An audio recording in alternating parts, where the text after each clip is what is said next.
लोग समझते हैं कि मैं किसी के इश्क में हारा हुआ हूँ। मुझे मोहब्बत में नाकामी हुई, लेकिन मोहब्बत में तो नाकामी तब होती है जब मोहब्बत होती है। जब मोहब्बत ही नहीं हुई तो नाकामी कैसी।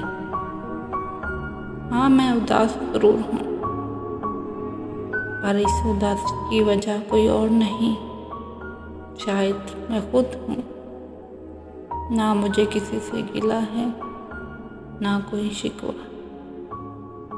मैं सबका एहतराम करता हूँ और किसी से खफा भी नहीं हूँ, लेकिन हकीकत ये है कि खुद से खफा हूँ, खुद से गिला है, और शायद इसीलिए भरी दुनिया में मेरा दिल नहीं लगता।